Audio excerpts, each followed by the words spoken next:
Right, so we've now got the audio. Right, okay, so we're now going to do our afternoon. Oop. Hello stream, sorry about that.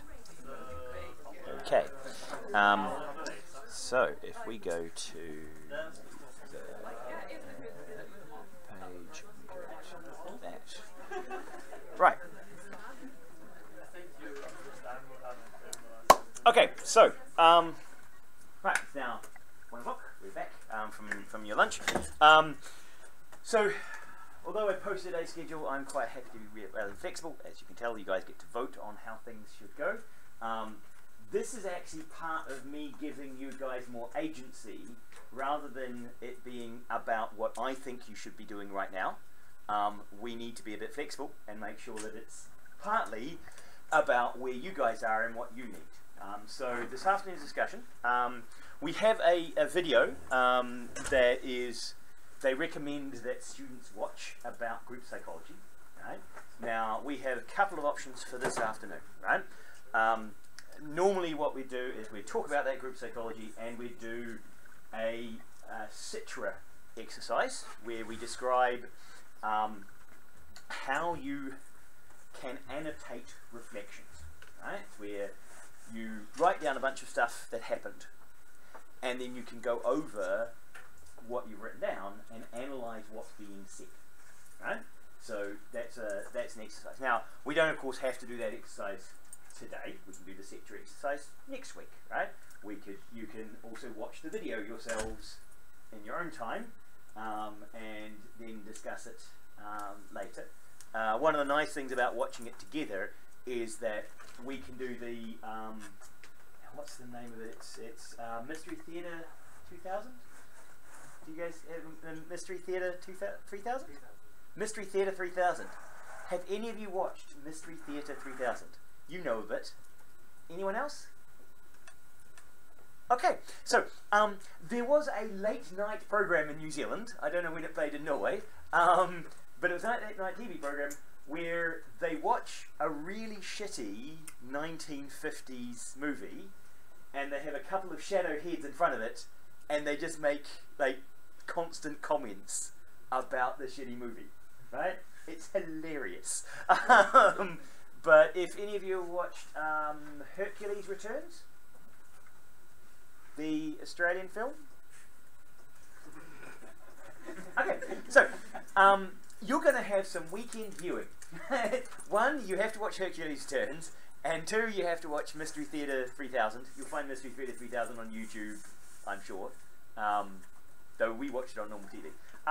In Hercules Returns, what they do is they actually have, it's Australians, so you just fix things, but they have they're reopening a movie theatre, and they lose the audio track for a 1950s Hercules movie. And so they do the impromptu dub over in real time, and making up their own stupid voices and stuff to try and do the movie. And it's Australians be hilarious. So if you're interested in that kind of talk over thing, then those are a couple of examples.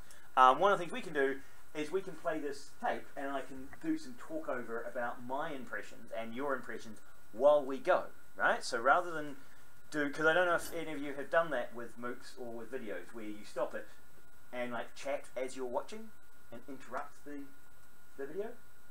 Do you do that yourselves? Time to time? You've done that with other people in class who are watching a video together?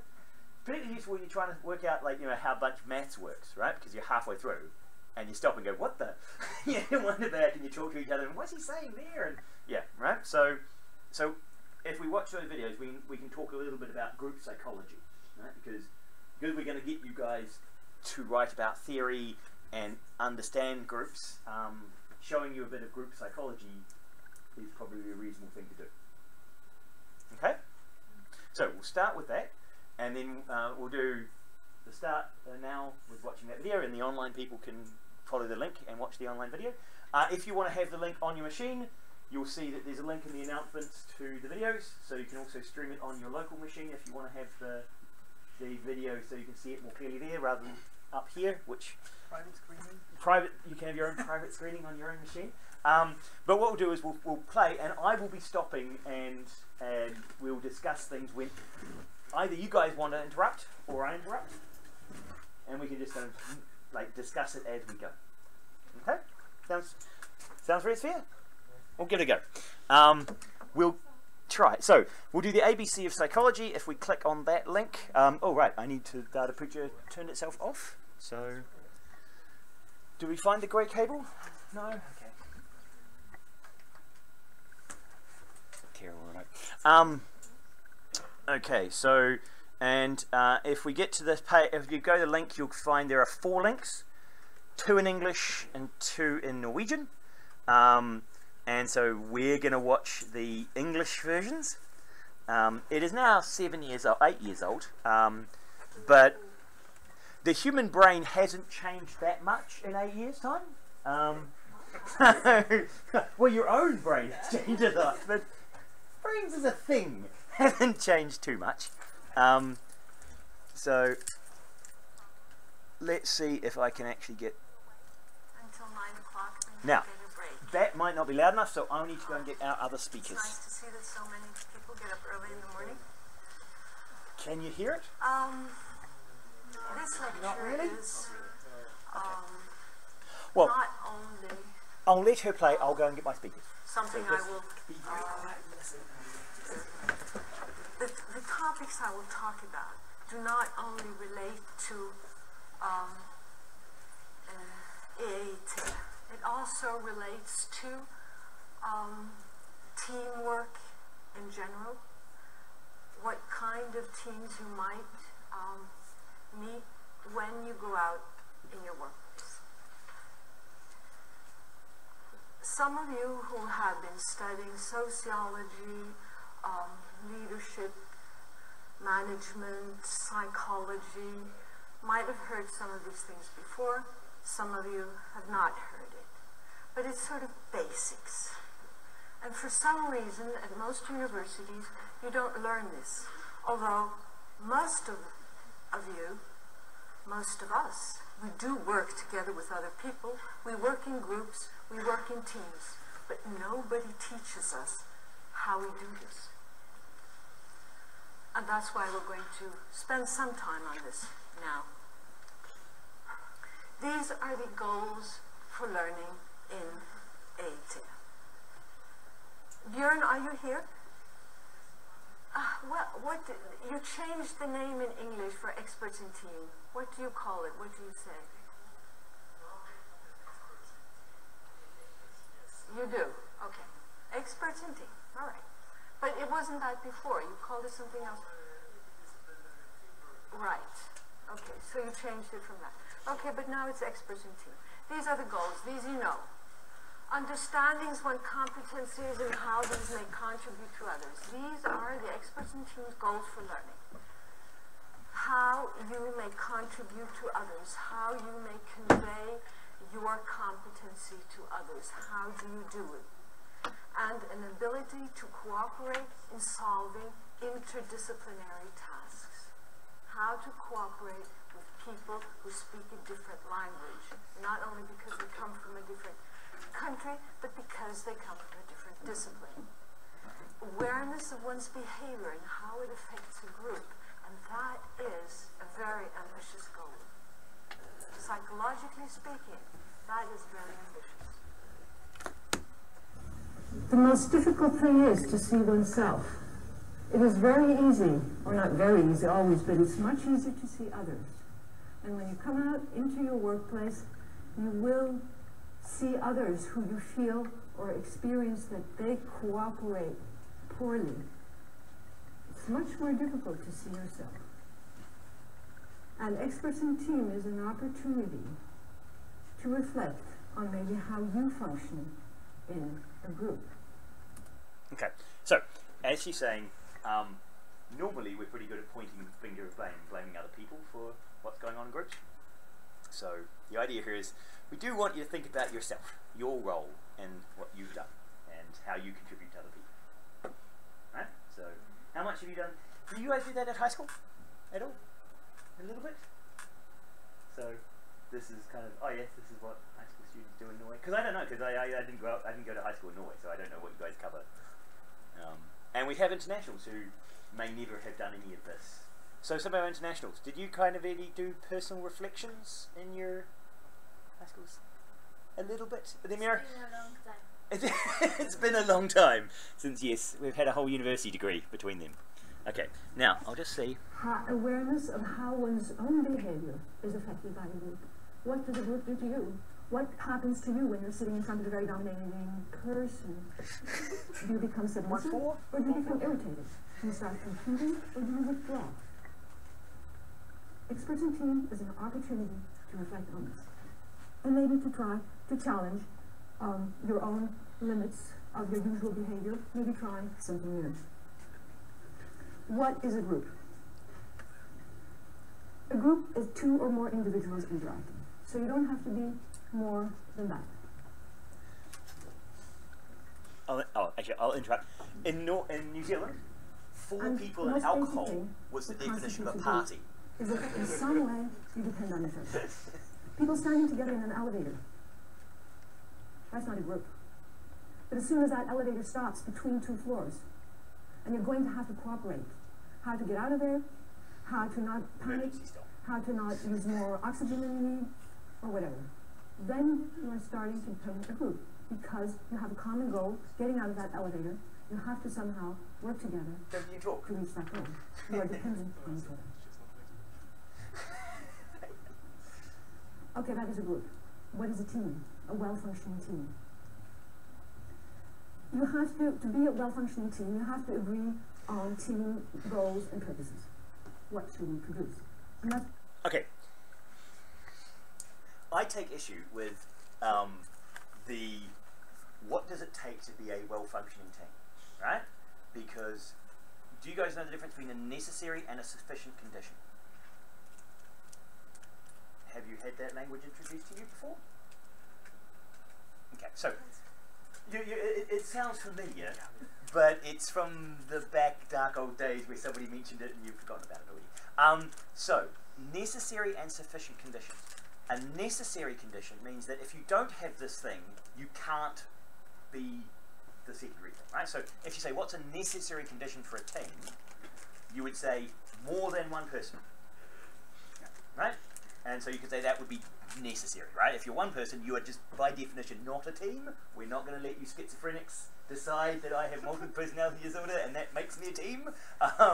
No, if you're one person, you're not a team. So that would be necessary. So without it, you can't be the thing. Sufficient means if you have it, you are the thing, right? So a sufficient condition for being an NTNU student, a sufficient condition might be that you are enrolled in this class, right? Because the fact that we only let NTNU students enroll in the class means that if you're enrolled in this class, I can guarantee that you are also an NTNU student, right? So this is a higher restrictive thing that is sufficient to understand another piece of information, right? So usually sufficient conditions are multiple things, right? So a necessary condition is a single thing. Usually sufficient is that you've achieved many things and those together satisfy some other situation, right? So to be a group, so here they're saying to be a group, a sufficient condition to be a group is that you have to have, so she said that, she also said it was necessary to have a goal, right? But it's not sufficient to have a goal because you could be an individual and have a goal, so that's not sufficient. So the sufficient condition would be that there is more than one of you, that you are collaborating, and that you have a goal. Yeah, right? but it says not goal, but team goal. Now, she says a well-functioning team has. Okay. Now my issue is she prescriptive, descriptive, or normative? Okay, so prescriptive tells you what you have to do, descriptive describes the environment you're in, and normative says what's the normal thing for a well-functioning group, right? This is normative, right? So she's saying normally when you have a well-functioning group, these are the things you have, right? Because I can certainly find some well-functioning teams that don't meet every one of her conditions. And also, you will have individual goals, you can always align them to the team goals, and that's how you go about it. Yeah, it could be that you all have individual goals. It's just that you happen to all be pulling in the same direction and working very well as a team, right? So this is more like kind of normative around what's the normal situation for well-functioning teams, right? But yeah, I hate it when people overstate things, right? So that you have to do this. Maybe the first week, maybe even longer, when you are now together in an expressive team. What are we going to produce? How do we find a common goal, a common product that not only everybody can agree on, but that everybody also has a feeling that they sort of own? It's something which, you know, they really feel that they have participated in the decision making and that they own this product. It's not just somebody else who has been dominating the group, or somebody from that high school, or somebody from that part of the university, or somebody has, you know, sort of made a coup and decided.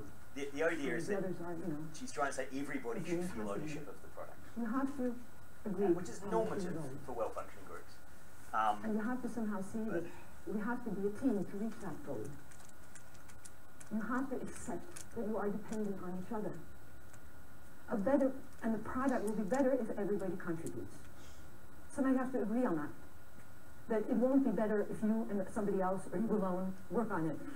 The product will be better if everybody works. That's a hard one, right?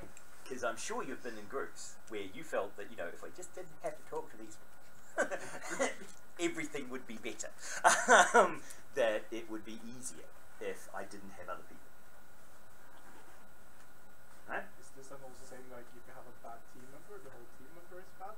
Well, it's... Or if you have a team member that you don't want to depend on because they're not good? It's saying that that's not a well-functioning team, right? So if there's if you have a bad team member, it means you're not a well-functioning team, right? Is what she's trying to say. Now, this again is a kind of a normative. I've seen well-functioning teams where there are people who are submissive and they don't want to have ownership of the thing; they just want to contribute, right? But for the majority of people, the normative thing is that to give their best, they need to have a sense of ownership. Right? So it is, again... Out in the workplace, this is often the main problem, because people are too individualistic, or they think that, you know, I can do this better. Why do I have to sit here in these meetings and talk to all these people?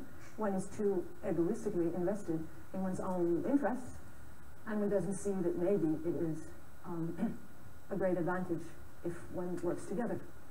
Probably this won't be any problem in experts in team, because the whole purpose of experts in team is that you're going to work together, so nobody's going to sit there and be just, you know, preoccupied with their own interests. There is nobody in a football team, nobody in a band would dream of coming together and playing a concert or playing a football match without having practiced. But somehow when you come out in the workforce and you start working in a firm, you are put together in a team, and people expect this team sort of spontaneously, intuitively, just to be able to cooperate beautifully, without ever having trained on it, discussed relationship issues between the participants in the team. There's no training for this. So this is why NTNU is trying to do something about it with experts. This is supposed to be your training for. But it's a bit, you know, it's like provoking that, you know, in other fields, of course you have to train to work together. Of course you have to train in a band to make a good concert. Of course you have to. And it's the same thing in the workforce. You have to be able to function socially, emotionally, using your competence together with others. Or else you're a loser. At least you will be a leader. Because these social skills are most important. Not most important, but very, very important in the workforce. Everybody knows leaders who lack these qualities and know what kind of problems that can cause. A third prerequisite is that team members should continuously question themselves. What can I do? What can I say? Or not do, or not say, so that our common goal is reached? The best possible product as a result of an optimal process of working together. So you have to question yourself, how can you better reach this goal? And what can I do, more or less, so that we can reach this goal? So So this willingness to question oneself is a prerequisite of a well-functioning team, and I believe it is a prerequisite of what you will learn in experts in team when it comes to teamwork. So she's saying prerequisites here, right? So do it. Talk about it. Use time. Again, I think you can get a well-functioning team without all these, that training but you this will is not need normative. as soon as you apply for a job. Do you wish a People will team expect which is that you not are able to do this. having this? His question. Yeah, no, you probably want a team Group that has all these cohesion features. Yeah. is a concept you use for it's a concept about a team togetherness, cohesion. It's a positive concept. It predicts productivity. It's characterized by a we feeling. We're in this together. We're dependent on each other. We can do it. Not I, in spite of you. In some countries, they use Not common a couple enemy of us. to create that we feeling, right? So we And versus this them. we feeling takes a little time before it Ropes is can established experiment. in team. Yeah. And it is useful to take the time you need to establish it. And as I've said, fundamental common interests and goals need to be there. And you can say, okay, since you're all sitting in this, you all have to take this subject, experts in team, you don't have any choice, it's mandatory. So, okay, we're in this together. But that's not enough. Maybe if there are going to be any conflicts this term in experts in team while taking the subject, it's probably going to be between those students who are active and those students who are passive. Those who really don't care too much, who just want to get through with this, are not really motivated. And then you have other students who are motivated and think, okay, let's do the best out of this. This is a chance. We might learn something. That conflict is the most common conflict, if any, within experts in team. And if a group has this conflict, you don't have common interests and goals. Somebody just wants to get through with it all and get finished with it and not use too much time on the project or the process, while others want to get a good mark, want to do a good job, want to make a good product. You're going to have to agree to be able to have a good process going. It doesn't mean that one has to agree, and agreement, I'll come back to that, is a prerequisite for good teamwork. You can have lots of disagreement, and disagreement can be fruitful. It's the way what you do with disagreement, it's the way how you talk about it, which is essential. You have to have some element also of mutual trust. Okay. And this mutual trust within a group, it can contribute to increased self-understanding. Okay, you think here. So here comes the psychologist who's going to talk about, self-understanding, what does this have to do with experts in team, and to some extent, you might be right. But the self-knowledge you need to have is there in the expert in team goals, is understanding how you function in a group. Yes, this is at 1.4. So even at 1.4, I find her... And if you do have the self-understanding, that also is a sign of psychological maturity. We all do have our blind spots, when it comes to ourselves at least. There are things in ourselves we don't see, there are things in ourselves we don't want to see. She's American. Americans speak slowly. Yeah, with long pauses. And as I have already said, the most difficult part is to see. I think she has, and well, sometimes you need two people. I thought I did, I looked at her and found some details that she'd worked in the US. Maybe it's because she's worked. And you can have a chance of getting feedback. You can give feedback to others, and you can receive feedback on how you function in a group. Yeah, she has some American You're accent. 50% of the final mark is the process report. Is it 50 or 60-40? 50-50. Okay. So 50% of your final mark will be on your process report, and 50% will be the product you together create. And I think the more self-understanding, or the more willing you are to use experts in team as a means to self-understanding, the better the process report will be. Go to 1.6. It is not only understanding the group as a whole, it is also understanding how each participant contributes to a group. You have to be willing to a certain element of personal exposure. That is not private exposure. You may do that too if you want to, but that usually is not what one uses when colleagues for. At least not when you are working together on the product. But you must be willing to open up a bit and to share your thoughts. Be they positive, be they negative. You must be willing to a certain element of exposure. self-reflection, that is also reflecting on your own functioning, and giving and receiving feedback about your individual behavior in a group. Okay, so personal sharing. I share far more than anybody should, and I'm far more willing to share than anybody should, as we discovered about the discussion last week, where if you want to discuss any topic, I can go there. You are not under that restriction in this group. You guys don't have to share personal experiences with each other. You don't have to be best friends through the course. We don't expect that. But as we were just discussing around code reviews, so Richard, one of my other collaborators, we were discussing code reviews with him, and he said that he can't do code reviews in the Hama Game Collective because they're all too precious about their code. Right? They're all too, oh, don't criticize my code, it's the best I could do. And it's kind of, well, what do you mean don't criticize you? Of course we're going to criticize you. It's the code, right? The code is independent of you as a person, right? You are not your product, right? So if I criticize your product, I might think you are a wonderful person, right? But I can still say that's bad code, right? That's because it's an objective object outside of you. It's no longer you. It's something you've made. And being able to get that emotional distance and being able to accept when someone criticizes something you've done, not as a personal criticism against you, right? So that's only other things we'll talk several times through this course about how you deal with people criticizing you.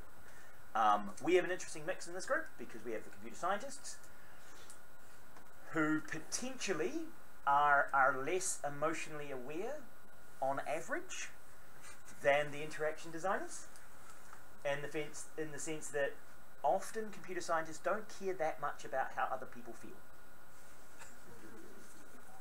Right? Because code doesn't have feelings. Right? Code is code. If code's got a bug, it doesn't work. And no matter how nice you are to it, it still doesn't work. Right? And when it works, you can call it all sorts of names under the sun. If it's compiling and running, it still compiles and runs, right? It doesn't care how you treat it, so long as you get it right. Until you can't get the printer to work, then you start to stroke.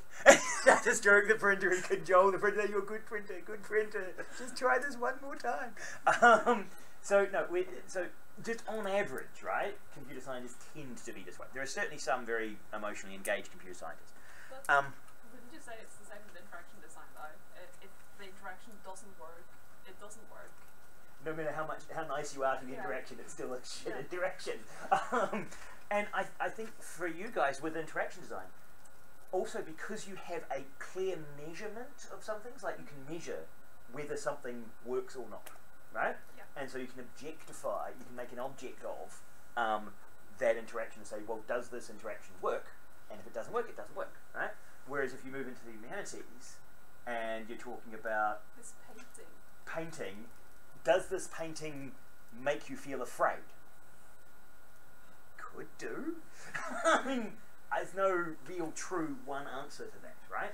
And so as soon as you move into those more psychological and emotional and kind of narrative and storytelling modes, it's much harder to get crisp, clear, this is how it is answers. Of course we can measure it, but the fact that one person could make it and one person could not, because humans aren't a strict code.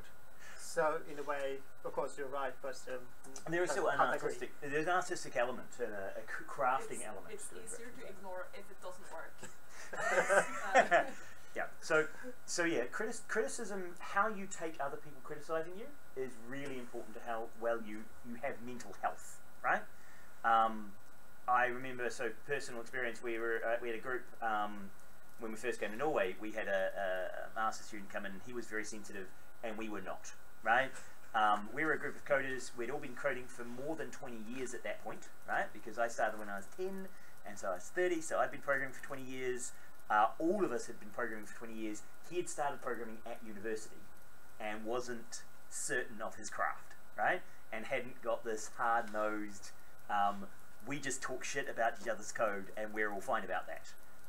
And so he was going to, I don't want to say anything because you guys are just and so we changed how our meetings worked, right? We understood that was a problem, right? So rather than just ignore the fact that he couldn't participate because he wasn't at our level, we backed off our criticisms. We made it clear that we were not going to be as full on with him as we were with each other, so that he could start contributing, and then mold him into a person who could take the kind of harsh criticism and immediate speaking that we were using.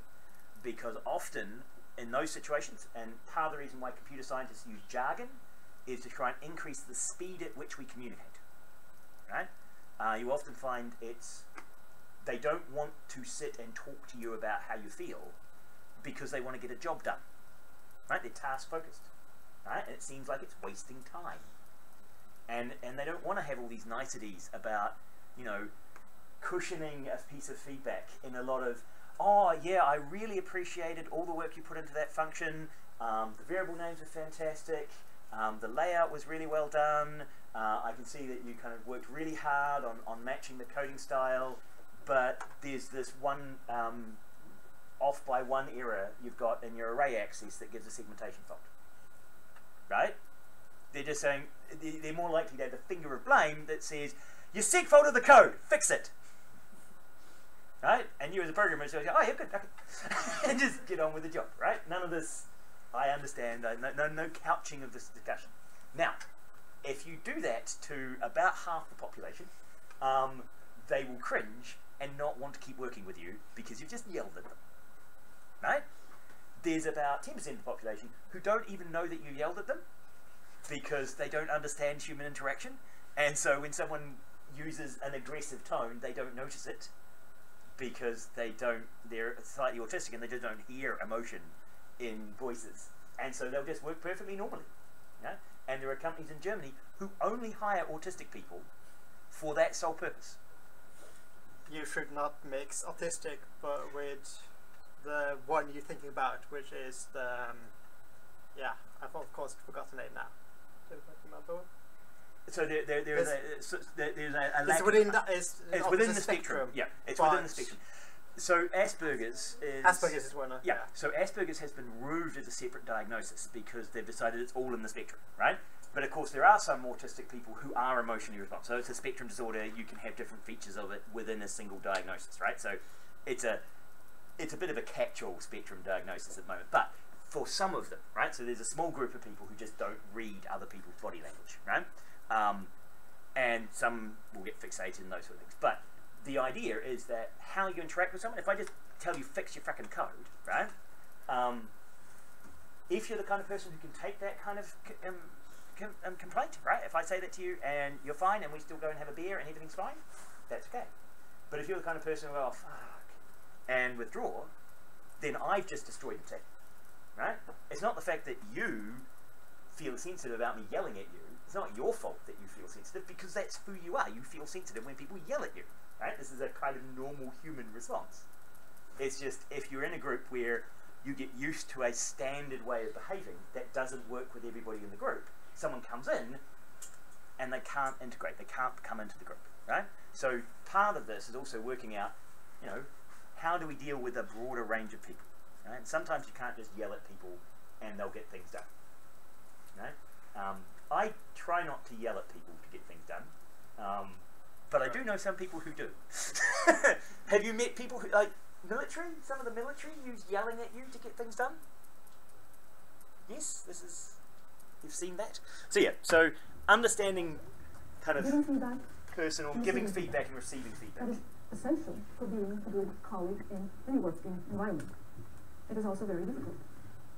It is easy praising somebody. Or for most people, it's easy to praise somebody. And it's important to be able to do that as a leader, as a colleague. Backside Give of somebody the credit for the what face. they do.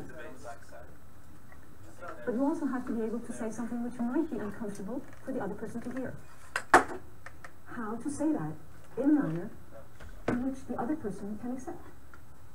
How to say that in a manner which and the other person feels that you are an allied person, that you are a person who wants the best for this other one. How to say it in a way that the person feels that you are trying to help him and not devaluate or not compete with or not. That is an art. And it's going to take years and years before you learn it. Believe me, a very essential part of my work as a psychologist when I was working in practice is to do this, to be honest, and still convey to the person I'm talking to that I wish to help. I don't want to hurt, I want to help. Yet, I cannot lie, I have to be honest. And how can what I think help that person out there? And this is important. And then the other part is how to receive, how to be the receiver in the other end when somebody is saying something to you which you think is uncomfortable. How to receive it. You can feel hurt, and you can react by attacking the other person back. Yes, but you. Is that a good way? That's a rather primitive way. Psychologically speaking, it's a rather primitive way. But it happens all the time. It happens in relationships. It happens in intimate relationships, very much. You, yes, but no, I'm not that sour. I was only angry because you.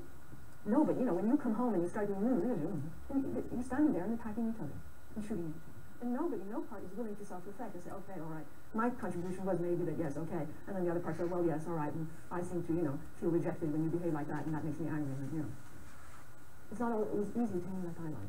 But how to react when you hear something that you really would have preferred not to hear about how you function. Try not to counter-attack. That is very seldom productive. Okay, so, yeah, I completely agree. Counter-attacking, it's very easy to be defensive. I'm sure you guys get defensive sometimes. Yeah, is to push back, and when someone criticizes you, try and find some way of criticizing them, right? And yes, you see Donald Trump does a lot of this in pushing back, right? And a lot of them trying to blame other people, and then you say, but what about?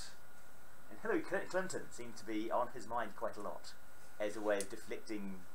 Say, oh, but what about what she did, or what about what Obama did, or what about? So ignore me and think about them to try and deflect any criticism. Right? That doesn't help you get better at stuff, basically. Well, get to be president. The leader of the world. Oh, yeah, this is why I'm not really interested in being in the world. But no, he's been very successful. I wouldn't say many people would say he was a good team member. Right? And so he doesn't show like team building skills. But now you understood team to be a president, so obviously teams are a bad idea. Exactly, teams aren't president, right? You don't have a team that is the president. You have a person that is the president. There is a team that gets a person elected, but so one of the things that we also will be asking you this afternoon is how do you want feedback from Ivan, Hilda, and I, right? Because the way we facilitate, the way we give you feedback, right? We've got to work out with you what the best way of doing that is, right? Now you guys Ivan and Hilda have given you guys some sociograms and made a couple of comments, and some of you felt that hindered your group collaboration quite a lot. Is that because, so one of the questions is, did you feel defensive? Did you feel criticized? Or did it just derail the conversation? It just derailed. It It's derailed. just like we were discussing, and then I'll just put the note there. And then, Now we're not discussing anymore. yeah. So there are various. So a comment can just derail the discussion, right? You can wander off on something else randomly. Techniques for not feeling defensive. Do any of you have good techniques for not? So when someone criticizes, say your boyfriend, girlfriend, partner, whoever, when they criticize you, what's your technique for not being defensive? To walk away. Right? So, yeah, I have a problem. I've had to learn this myself, is that I don't walk away. Right? And when someone walks away, I just follow.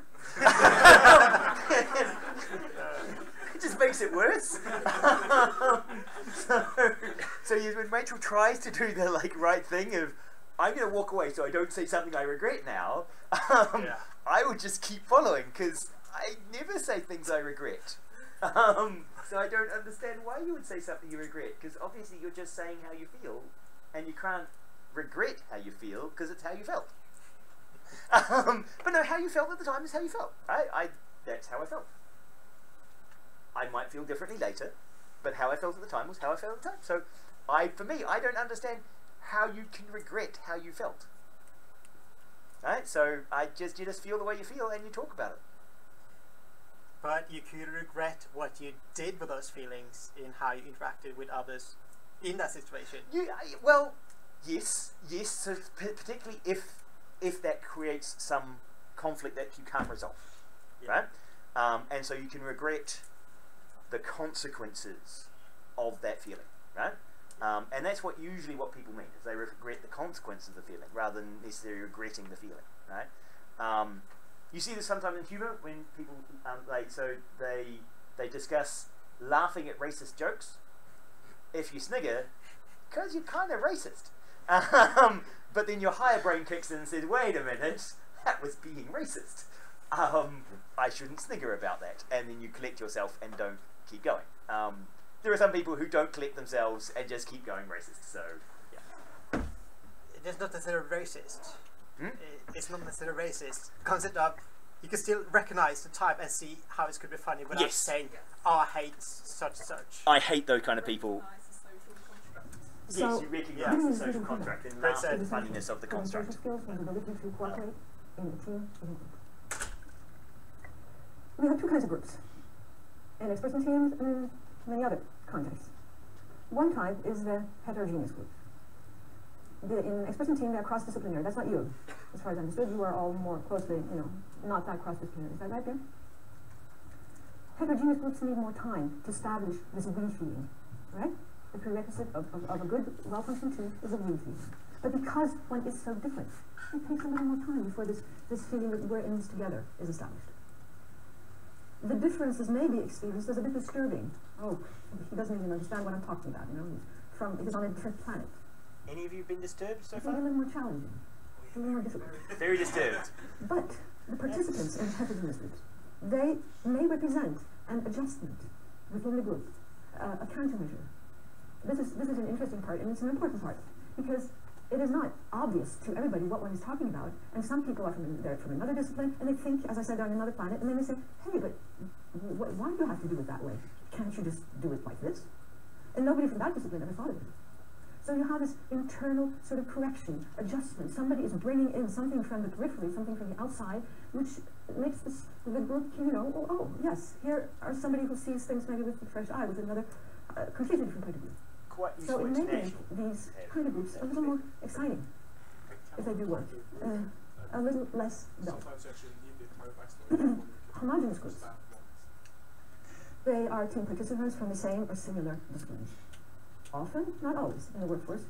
You're together within the same firm, and you might have the same disciplinary background, but not necessarily. These groups, they facilitate an easier, mutual identification. Yes, we understand each other, we speak the same language, And there is more confusion. The feeling close to the sort of togetherness feeling, the we feeling is earlier established. But is easier you're more heterogeneous than other groups you're normally in. Usually also there's less conflict. There's not these disturbances that you have to, make people from another planet understand what you're talking about. Often they're more supportive to each other, and hopefully you're all of these the question is, are they also less original, less creative, because you don't have this other voice from out there, or from the periphery, or from another continent saying, okay, is it so obvious that we have to do it in this way? Couldn't less we sort of do more than this? less creative. Yeah, I mean, if you're all computer scientists, you might all think like computer scientists. So there is that potential that you're missing out on some weird ass thoughts. However, I think individuals can be quite creative, and so yeah, it is. I think you can have very creative computer scientists, right? So yes, it's on average probably less creative, but I would say individuals can make up for that. So they're easier in a way, homogeneous groups. It's easier to function in them, but not necessarily are they more creative or more original. While the heterogeneous groups are more challenging, yes. And then you have decisions which are made within these groups, and dependent on, are they homogeneous groups, are they heterogeneous? For us, distributed groups group are decisions also in closely unified creative groups, challenge. That's a different challenge again. Group decisions. This lack of internal group adjustment, this lack of internal correction, this lack of the voice from the outsider who's suddenly seeing things with different eyes, they may lead to some erroneous decisions, because everybody, are just on one track, thinking in one, going down one path, and they don't see that there might be other paths other tracks. And if everybody sort of follows out, it's sort of the sheep. So in my animal model, I use my cat to be that person, right? My cat is supposed to kind of try and point out, wait a minute, that's going to fail, or that's going to be broken, right? So I try and create somebody to keep an eye on that, just to try and step outside and see potential problems. The best cats are ones from other disciplines, right? Who might see, like, where you have to explain things to. It's actually one of the things we did with our students is when you've got a bug in your program, one thing you do is you try and explain it to your cat, and I mean an actual physical cat, and in the explanation to the cat of why the bug is there, you find the solution to it, and you fix it, right? So your cat acts as a sanity check, because you just, while you're explaining, when you get to verbalizing what's going on with your problem, you go, ah, that's what it is, because you got that, you weren't verbalizing before that, right? So, yeah, there's, you know, the flock just moves along in that way, and it might lead somehow to a little one-sided decisions. And you might thereby, in such groups, develop more biased positions, because you don't have this correction in the inside, on the internal correction in the group, and more biased positions and attitudes than the individual, because you are moving sort of in the flock. So one of the things that I want you guys to do is, in your group reflections, is also discuss. Do you feel that your group is more homogeneous, heterogeneous? Do you feel there are outsiders? Like, so you all have internationals in your groups. So does the international provide a different perspective? Is that more of a different perspective than you might get from a Norwegian who is in a different discipline, right? So a med student, right? A Norwegian med student might be less different than an American or an Indian or a Pakistan group member, right? So, so yeah, what kind of diversity do you have, and how is that? And when that happens, when people are moving in a herd, the herd mentality, individuals may hold back their reactions as not to threaten the group cohesion. If the individual had the experience that the whole group are disagreeing on something, it is not so likely that one will say anything, because one feels that one is the only one who disagrees somehow. So people sort of tend to, you know, hold back the reactions, because everybody else seems to agree so much. And this is a way to do it. So that is the danger of group decisions in closely unified groups. In the more groups with more internal disagreement, or more heterogeneous groups, the potential for conflict is much higher. And nobody really likes conflict that much. So as a compromise, they might tend to be sort of trying to avoid conflict. You tend to hold back, you become more cautious, and the group process as such becomes then more dull. Because everybody knows we're so different here. We're black and white and yellow and red, and we don't want to step on anybody's toes, and we know that the differences here are huge, so let's, you know, tread a bit carefully here. And normal courses, and as I said, the group process is not so vivid, and it might tend to become dull if one tries to avoid disagreement. So disagreement is fine. The problem is often if you try to avoid it. And as I said, the probably biggest problem which you will encounter, maybe not when you are finished with your studies and you are in your first job, but in experts in teams, the biggest challenge you might meet, or at least among some students, is passivity. That's the most common form of avoidance behavior in groups, in general. Different researchers have put different names to it. You sitting on the fence, biding one's time, being non-committed. It's a defense, because you are sitting in a group, you don't really know the people initially. Everybody of us, we feel a little vulnerable when we're together with people we don't know. So we tend to be a little more reserved, not all of us. And we take a stance, we position ourselves, like this on the fence. Okay, let's wait and see. Let's wait and see what happens here. That's the system. It works in a way, right? Everybody's doing it. Unfortunately, it does not lead to any good group process or team. You don't necessarily agree? Social psychologists call it social movement. Different experience in the UK. They said that all Norwegians were very forthcoming and very direct. And direct as well. Right. Well, direct makes sense because we don't have any. Well, so I think that's an interesting discussion, because one of the things that I found is certainly when you ask for things, you don't couch it in a lot of social conventions, right? So in English we say please all the frickin' time, right? it's please can you do this, please can you do that, please can you do that, right? In Norway they say pass the salt, right? You tell people send them by Knick, right? So you ask, you tell people to do things. It's just a language pattern though, and it gets learned.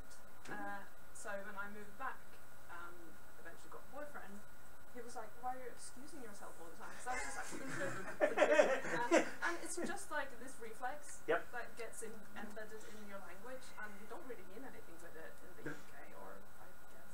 Yeah, in New Zealand, we follow a lot of things. So Norwegians are very direct, as in they don't keep asking, they don't keep apologising for what they're doing.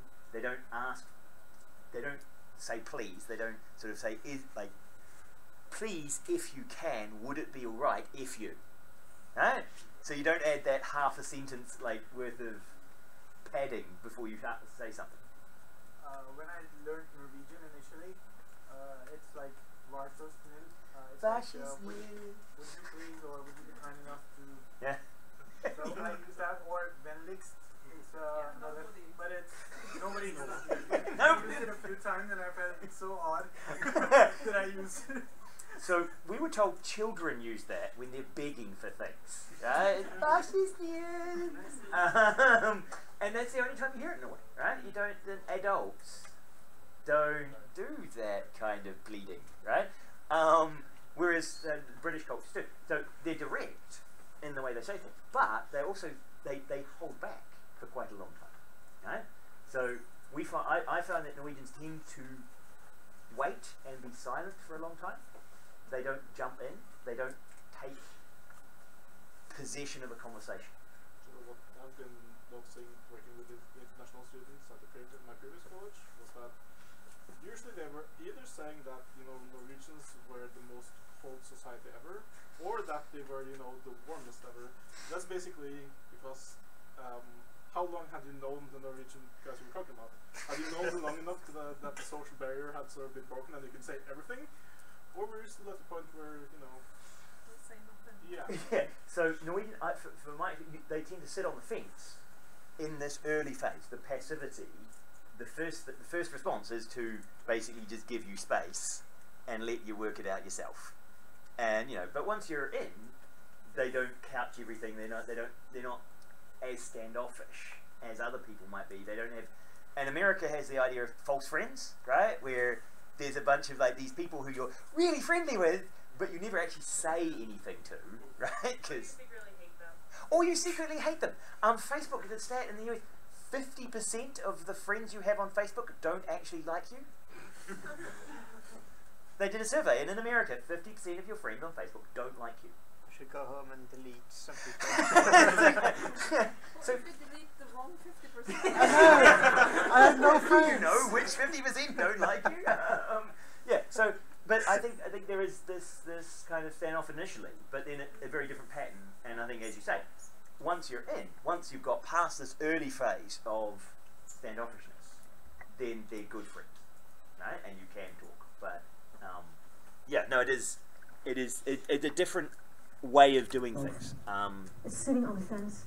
It's being a stowaway. Blind passager.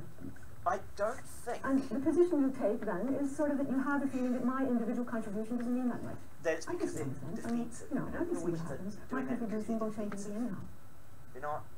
And if everybody took that stance, what would you look I at? don't think so. The way it was described to me is like stand They had done experimental research on this. Well, this was kind of like a form of respect in Norway. Like you don't want to interrupt. You want to hear everyone else. You want to get an idea of it. You don't want to just be like, no, I don't like that, so toss it. Yeah. So that was how it's described to me. Is that it's a sign. It's a form of respect. That's why you don't say "Varsågod" or "Unnskyld" all the time. It's like you're respecting other people's boundaries more. Yeah. So I think that. Nice way. Yeah. So so here, when you study American psychology, if someone is silent, it's because they're being defensive and they're standing off because they're feeling like they're holding back, not because they respect you, but because they feel attacked or they're feeling like they need to be passive. But also in the same kind of topic, we have have ever heard of a phone conversation between a Japanese person and an American person? Because culturally, it's if you I don't remember which culture is which, but in one culture, like, you always like, if I'm talking to you, you're like, yes, or so.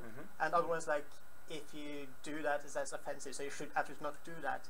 So the board sound like, why don't you, are you hear me? Are we connected? Can you hear me? I'm like, yes. So how you give active feedback during conversation. Yeah. When I first came to Norway, I was in a meeting, and the person who was talking thought I understood Norwegian perfectly because I was nodding at the right times. Yeah? Because, you know, I can tell when I'm supposed to nod to keep you talking. I don't know anything you're saying. But, did you got the same thing? Fake it till you make it. Yep, fake it till you make it. All the way. And so, no, after they said, wow, you're really good at Norwegian. I said, oh. The opposite happened to me in California. They thought I'm Mexican. So they said 2 or 3 times. I didn't bother in Salinas. So, yeah. So I thought, okay, let's not let's just stop explaining them. So I started saying, yeah. You're faking it till you don't make it. The bigger the group is, the greater you are inclined to take this position of social loafing. Social loafing? Which is not very relevant necessarily to your experiences in an experts team, but it is the classic experiment is that they put a man down on the sidewalk. He is pretending that he has fainted or has a heart attack or he's unconscious or whatever. And if that happens and one person on the sidewalk walks by, it is very likely that that one person is going to bend down and, see if he can help the man somehow. But the more people are on the sidewalk, the less likely it is that somebody's going to bend down. And if the sidewalk is full of people and everybody are walking by, then it is most likely that nobody will attend to the unconscious man lying there. If anybody of you ever handed out flyers here at the university sometime or whatever on the streets, you notice it's very clear this phenomenon of the herd. If comes a group of students and you hand out a flower and the first student takes the flyer, then you're pretty sure that the next student is also going to take the flyer. And if the first student don't take the flyer, then nobody else in the group will do it. So that's the sign of this herd mentality. The social loafing is about the more people that are in the group, the less responsible you feel, the less committed you feel. That's why the groups in expert and team are kept rather small. So you can hide behind a majority. Your contribution will count. Well, you can't do it so way. Try not to take the stance. If somebody does, try to discuss it in a group. Make it a group problem. Do remember though, that some people are socially a bit more insecure than others. And for somebody, a group is a little more provoking and provocative than for others. Because it does induce some element of social anxiety. And one has to respect that. That some people are more quiet, at least initially, not because they are social loafers, but they are a little more socially anxious. If one is able to say it, okay, I need time before I feel secure, before I feel comfortable in a group, when I don't know the people, well, that's great, if one is able to express it. So the other group members know that when you're sitting there and you're not saying a word, it's not because you don't care, but it's because you feel a bit insecure. Yeah. So we had the experience in our group in Trondheim. One of the students who was in our group didn't speak English well and didn't feel comfortable speaking in English and was finding it hard to follow some of what was being said in English. And so she was not participating, not because she was doing this passivity thing or being a loafer, it's because, English was hard, right? And she'd be much more active in Norwegian, right? Are any of you struggling with English? Right, because a little bit? Yep. Sorry, you were behind the... when you're in that situation, right? So when you have someone in the group who is struggling with the language things, so understanding why somebody is having trouble participating is an important aspect of understanding the group, right? And maybe you give that person more time, you have a break and allow that person to have input where it's kind of not interrupting each other quite so much, right? So there are various ways of managing that to try and make it easier for people who are struggling for reasons other than they're just, not wanting to participate. So. Because then the other members, okay, no, all right, fine, okay, take your time, that's okay. Come along when you're ready for it. But they might think that you are not contributing because you don't care, or you are careless, or you are passively, and that may evoke irritation, and the other's implicit irritation will make you even more insecure. and make a position difficult. So if you are a person who's more insecure in teams, in groups, say so. You're not alone. And as I said, almost all of us, to some extent, have a certain degree of social insecurity. It is surprisingly when you do surveys, questionnaires, with high school students, college students, university students, that up to 40% say that they have some element of social insecurity. Okay, so 40% of you are supposed to have some element of social insecurity. I think it might be closer to 50% in this group. So I know on a spectrum, I am on the very far end of the spectrum, right? Honestly, I'm a freak at the far end because I don't get social anxiety. I don't know why I'm broken, but I'm broken. I can explain, but that's personal sharing, which you guys don't need to hear. Which I'm willing to do, but you know, I don't need to do it in class with you guys. But most of you will have some level of social anxiety, right? Just like you fit on the arachnophobia scale, right? So all of you are on the spectrum for arachnophobia, and I don't think there are. Are there any freaks in here who are on the far end of the not at all phobic? Do you know what's required to be not at all phobic of spiders? You have to be comfortable with them crawling in and out of your orifices. So in and out of your nose, in and out of your ear, and in and out of your mouth. That is zero phobia. So if you can lie there, have your mouth open, have a spider crawl into your mouth, and then crawl out again, and have no emotional response, you are not phobic of spiders. That's what I mean, a freak at the far end of being broken. Survive so long. What am I afraid that I'm going to kill the spider when it crawls into my mouth? Well, you know, then you're sensitive and caring. You're not kind of freaked out. There's a spider in your mouth, right? So, no, apparently that's the far end of that end of the phobic spectrum for spiders. So most of us, like normal living human beings, I think fit. I wonder who pushed it there. There is another far end if you think about it. You can YouTube that, right? There are people who are spider owners who will carry their spiders around in their mouths and open their mouths and have the spiders crawl out of their mouths and crawl back in again. And so yes, if you're phobic, don't watch those videos, right? Extremely disturbing. How do you train a spider to go into your mouth?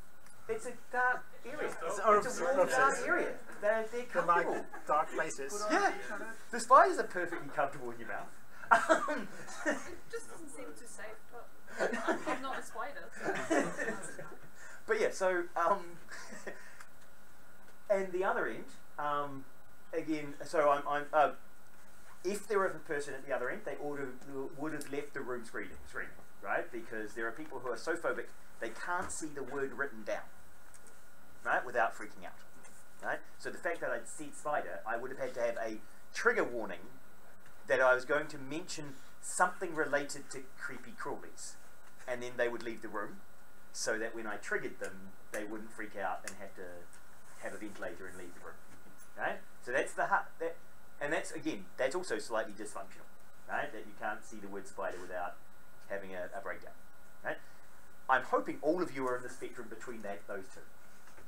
I assume none of you are further on the other end. I don't know what is further than that with spiders. When I go to surprise us with a spider now.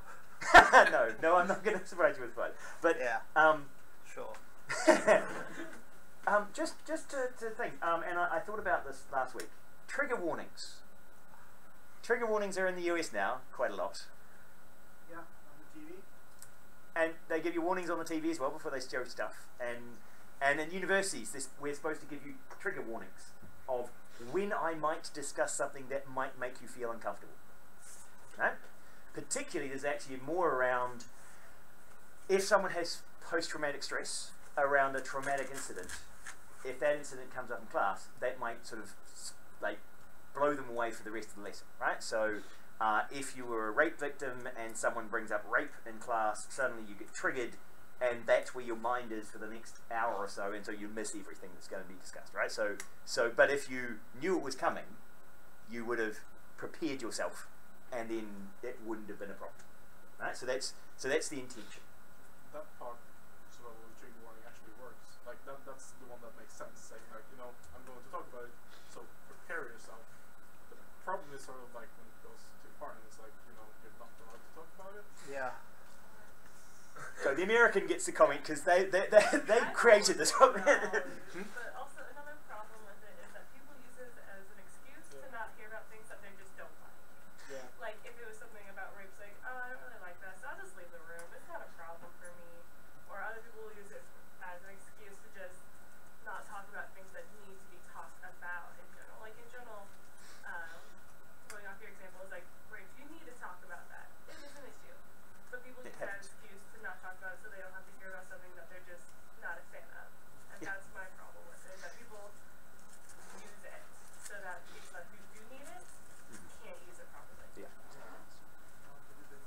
also,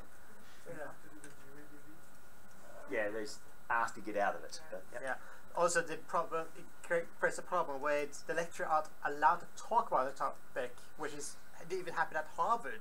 Students said, "No, you're not allowed to talk about this in the lecture." We're like, it's essential. No, you can't. Yeah. So and now, of course, the problem I had is last week we talked about anal sex, right? Now, you then asked me, well, it was never going to come up in class, and so I brought up an example of where it very much could come up in class, right? And so that I potentially should have. That's probably not a trigger warning because I don't think. Well, there's not many people who had PTSD around that, but there could be some. So one of the challenges is, and because I'm willing to talk about anything, I don't know. I don't have a preconceived idea about all the anecdotes I'm going to bring in before we start talking, right? So I don't know what I'm going to bring up.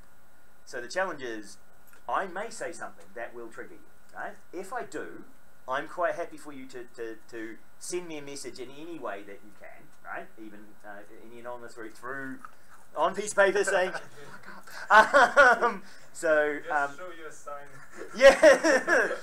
They're like, this sign is good. Covering both eyes. Go, oh, or maybe if you cover both ears is a good sign that I don't want to hear this. But if I trigger you, I genuinely am not trying to upset anybody in the room, right? I have no desire to make you guys upset, right? So my intentions are not to do that.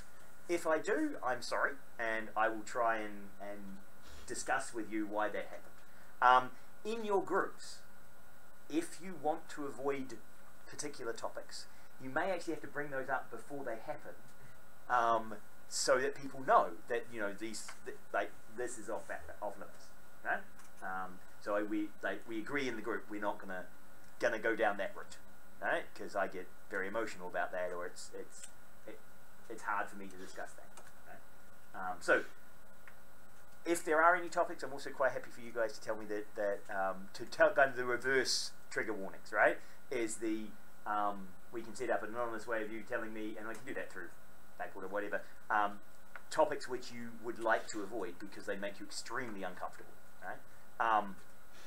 I may want to talk to you about them and say, well, okay, let's talk about why you're so uncomfortable about that, but not in an open class setting, right? So if we can do kind of that kind of discussion back and forth, then that might be useful.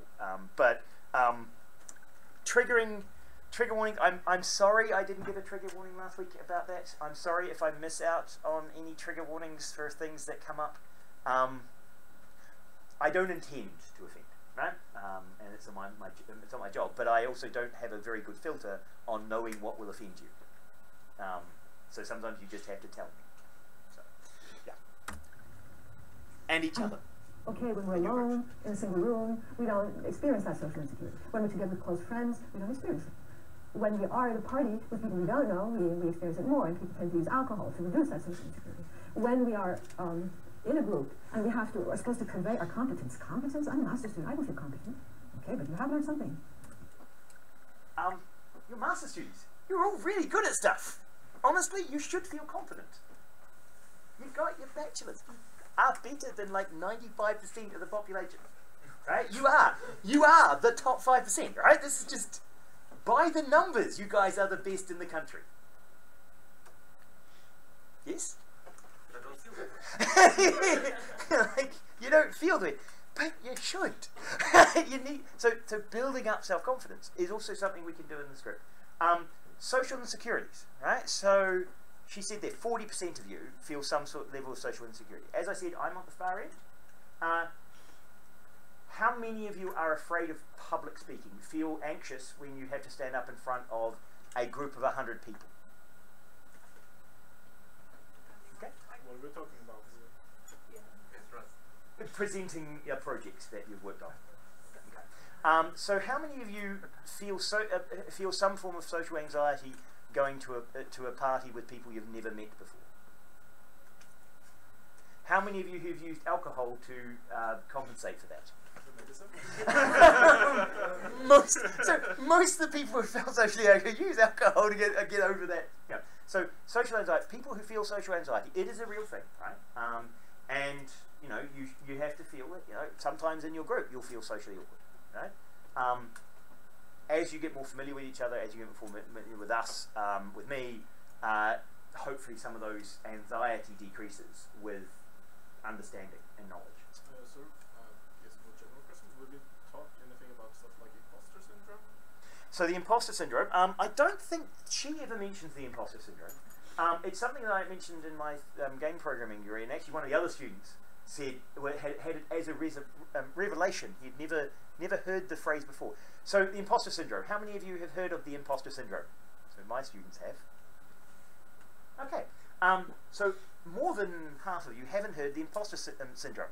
If you search imposter syndrome online, what it says is you don't feel like you are qualified for the thing you are doing. Right? Now Welcome to life. Welcome to life. Welcome. Well, it's about like. So it's more that you're feeling that you've cheated your way in. There. So like Yeah. you're afraid that other people will find out. Yes, someone will That's discover you. So you've just been lucky. Yeah. Sort of. It's like I read something about there was like a journalist from Russia or something, and she's really good. She was working in States, but then she has that acute feeling of like this imposter syndrome, and then she always say, "No, I'm just lucky because like I have this really good American accent, so that I'm able to convince people of what I'm talking about," which is really great. Yeah. But that's like what you've been But feeling yeah, so all the time. yeah, so the imposter syndrome is this feeling that somehow you'll be discovered, right? That you're in this sort of constant state of fear that someone will work out that you're not actually like qualified, suitable for the thing you're doing, right? So my PhD supervisor, right? So he's nearly getting close to retirement now. He still feels that, right? That, you know, he made another year without someone finding out that he's not good at this shit, right? So he just, but he also realizes that it's just a cognitive process that's going on in his mind that he manages, right? So he knows at another level that that's just not true, but he has that feeling, right? The obvious problem is then also that you can't talk about it because then you sound like an arrogant shit. Or then you will be discovered. Yeah. Yeah. So in your groups, if you try and kind of hide the fact that you don't feel like you're a good enough programmer to have got a programming degree, and so you just lie about a bunch of stuff, you know, where is your actually imposter versus real? Do you avoid things because you feel like you might be detected that you're not good enough? Are you willing to share your code and show other people what you've done, right? Because you worry that it's this imposter syndrome. So all of that. Those are real things, right? And they are real conditions. And a lot of people have the imposter syndrome, right? So when she says here, you don't feel like you're good enough, that's not just because you ask the students. A bunch of you don't feel good enough also because you might have this imposter syndrome. You feel kind of, you got here by luck or by, you're not really good enough yet.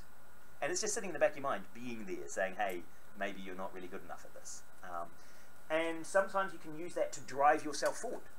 Right? You use that fear to get more done, right? So you can use it as a motivator, right? Rather than a crippling thing that stops you performing. Right? So understanding yourself, it also means that when you take criticism, and when you give someone who has the imposter syndrome criticism, you could be touching a nerve, right? And making them incredibly uncomfortable because they think they might be about to be detected, right?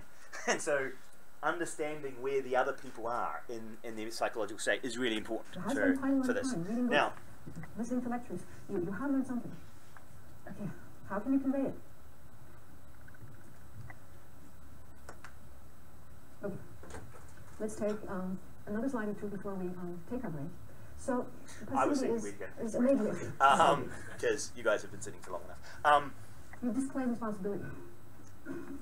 You don't own the product, you don't feel quite responsible for what's happening because you really haven't taken part. You're just an observer, you're not a participant. You guys understand passivity, I think? And the ultimate form of passivity are people who simply don't attend, who don't show up. Insecurity. Well, come on, we start working. Okay, we'll skip forward to insecurity. There's some classic concepts within group dynamics, and these are some of them which I want to convey. A typical group behavior, which is characteristic of an individual's insecurity. And that is, the concept is used, the fight-flight. Either flight, you become offensive or you withdraw. peering. When you are insecure, projection. you are We'll go to there, and I'll just show you the slide. Right. Okay. So the slide says, so insecurity in your groups. She's saying fight or flight. Right. Standard psychological. If you're insecure, you either flee or you get aggressive. So you have cortisol makes you respond. So peering, finding an ally, buddying, and ignoring the rest of the group. Right. So you find someone you like in the group, and you just talk to them because everyone else are assholes. Right? So that's a standard. I'm feeling insecure. I'll just attach to some one person, and they'll be my safety person, and I'll just ignore what the rest of you say. And projecting, finding faults and flaws with the system or others, and using that as an excuse for not contributing. Right? You've got natural talent for projection. So yeah, it is. Projection is really easy to do, particularly by blaming NT and you for all the shit that goes down. So that can be a form of projection, right? Where you blame the system for something that you did that was wrong, right? So Blackboard gets a lot of shit because as a kind of projection of, I didn't know how to use Blackboard properly, and so I got it wrong, and so Blackboard got it wrong. Right? Now, sometimes that's accurate, Blackboard got it wrong. Sometimes I got it wrong because I didn't know what I was supposed to do, right? And it's very easy to blame the system when you don't know what to do. Right? Now, we are in a mixed situation where the systems are new, and so we are having to learn them, right? And so sometimes you just have to put your hand up and say, no, I just don't understand how to use this yet, right? It feels like it's a bit shit, but maybe... As an interaction designer, we would say that if the system is shitty, you will struggle to learn it. No? So there is a mix, right? So sometimes when you project, it is true, right? Just because you say, if you're paranoid, you say it feels like everyone's after me. It may be because everyone's after you, right? Just because you feel the system is shit doesn't mean the system isn't shit, right? And it's you projecting your inabilities onto the system. It could be the system is bad, right? So, and interaction design is you try and work out the difference between those sort of things. So there is a bunch of things that, in interaction design, they say if the users can't use the system, it's probably the system's fault. Usually easier to change the system than the user. Easier to change the system than the humans. Yeah. So yeah, that's a standard kind of. Those are three things you can identify in people. So you may do those. Interestingly, for the projection, if your whole group does projection, that might be a good group cohesion thing. Yeah. So if your whole group all blames something else for any problems you had, and go, right, that wasn't a real problem we had, that was a problem with the system. We'll blame them and we'll move on. The good thing about that is that might also lead to change. Because if everyone's hating it, then so why should we keep using it? Yeah, if everybody's hating on it, you can move on. Interestingly, in my personal family, my stepmother is the scapegoat for for when my father left my mother, and then they're both on their third partners now, but they get on really well because they blame my stepmother, my ex-stepmother, for everything, right? So they both blame her for everything, and so now they can communicate because they've othered all the problems they had Common enemy. onto her. Common enemy. Yes, common enemy.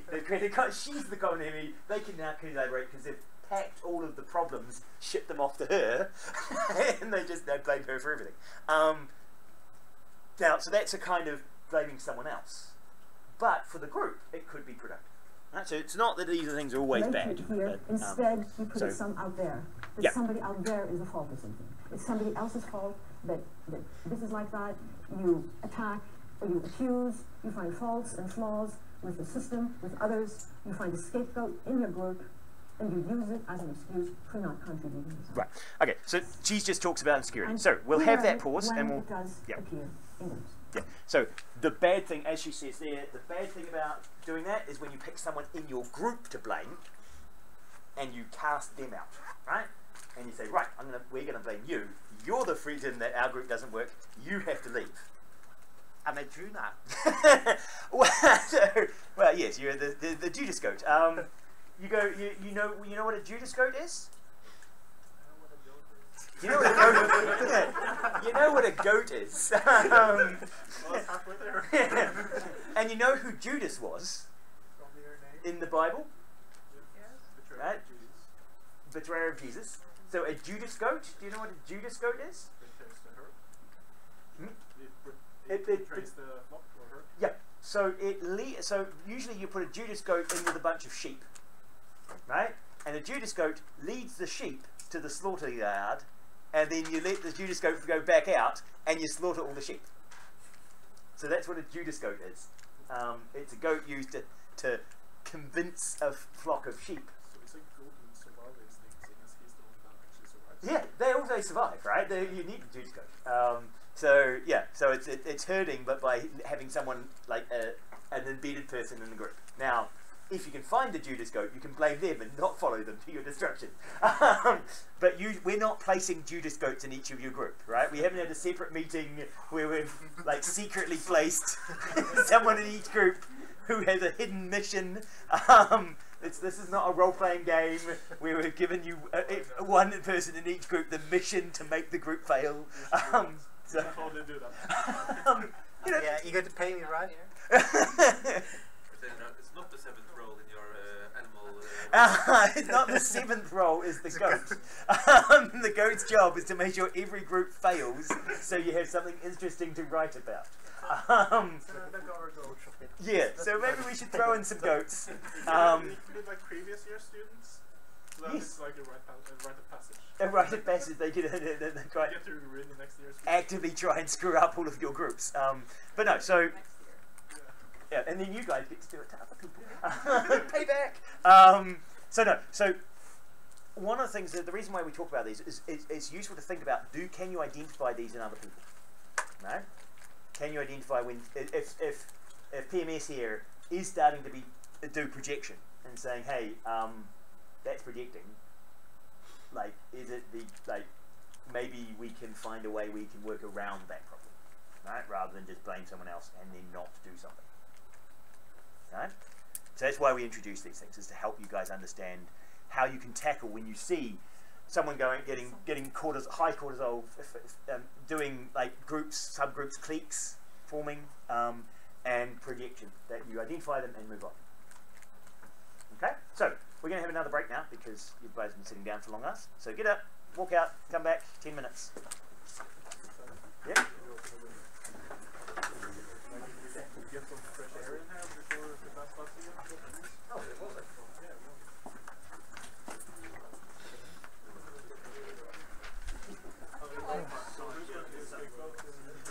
I've made Mr. Blamo. Mr. Blamo. Yeah, You can blame Mr. Blamo. It's his fault. Yeah.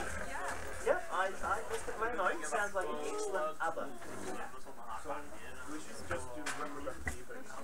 We should also do like a escape recording so that the team has a rubber duck that we throw around when we're angry and play all the problems and stuff. You could blame the segmentation faults on the that. Stupid duck just sitting there, never doing anything. Have this like design of anything for it to do anything. Just shout out people, you stupid duck. You could Mr. Duck or Mr. Let's Blamo. actually do that. Now, so agreeing on those sort of things as a group is, that can create group connection if you agree to do those sort of things, and have a shared opponent. Because you guys probably like the call. Okay, so no, it is different up there when you've got like these massively different groups. Right? You get more variety of personality. So I think you're going to have less variety of personality in these groups because you do have more computer scientists and interaction designers are Related subjects. discipline. Yeah, disciplines. And also they're roughly the same age. Which they have in Trondheim as well. Yeah. But in Trondheim they don't have the internationals. They're generally all Norwegian. The majority of the master students are Norwegian. So, Yeah, and most of us are speaking in the second language. which can create challenges. And also create challenges for nuance. Right? So that there's something in the words you And use. that then is built on top of like cultures that build on nuance, makes it even worse. Oh yeah.